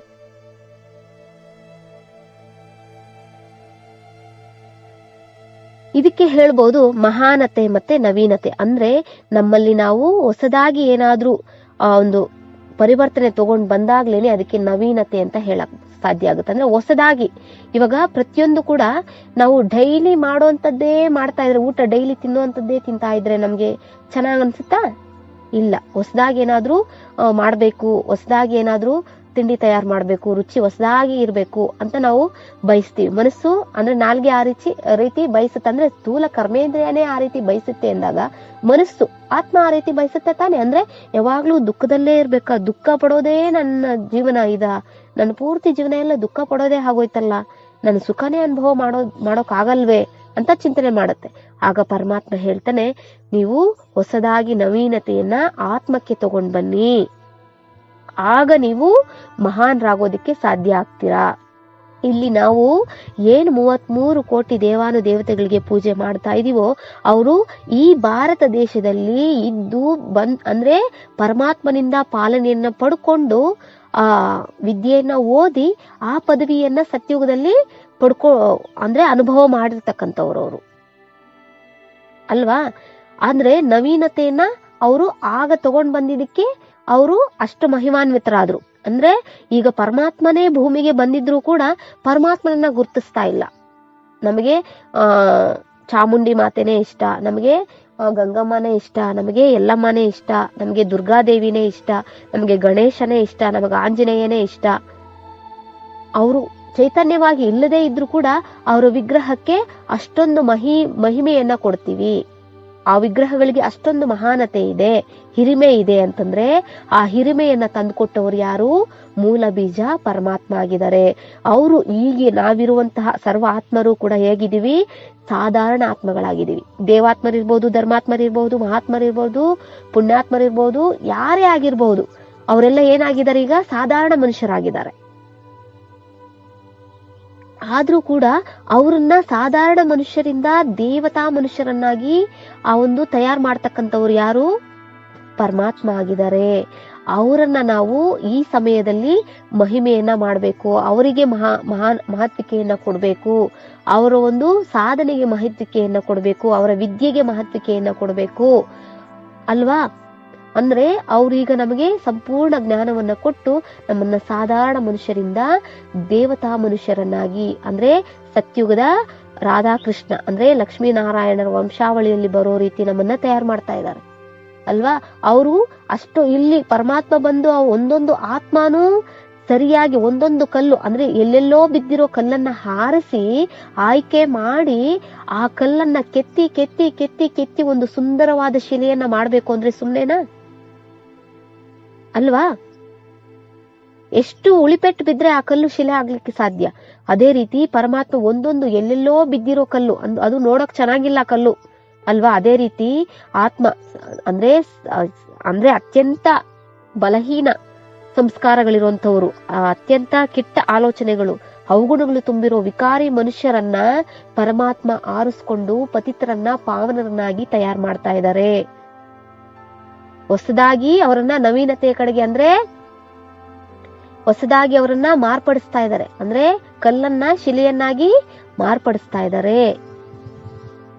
ಅದಕ್ಕೆ ನಾವು ಪರಮಾತ್ಮನಿಗೆ ಸರ್ವ ಆತ್ಮರು ಕೂಡ ಸಹಯೋಗವನ್ನ ಕೊಡಬೇಕು. ಅದಕ್ಕೆ ಸಹಯೋಗ ಏನು ಅಂದ್ರೆ, ನಾನು ಸದಾ ಏನ್ ಪರಮಾತ್ಮ ಶ್ರೀಮತವನ್ನ ಕೊಟ್ಟಿದಾರೋ ನೀವು ಆತ್ಮ ಅಂತ ತಿಳಿದು ಪರಮಾತ್ಮನನ್ನ ಸದಾ ನೆನಪು ಮಾಡಿ, ಮನ್ಮನಾಭವದ ಮಂತ್ರವನ್ನ ಕೊಟ್ಟಿದ್ದಾರೆ. ಆ ಮಂತ್ರವನ್ನ ನಾವು ಸದಾ ನೆನಪಿಟ್ಕೊಂಡಾಗ ಆ ನೆನಪಿನಿಂದನೇ ಆ ಒಂದು ನಮ್ಮ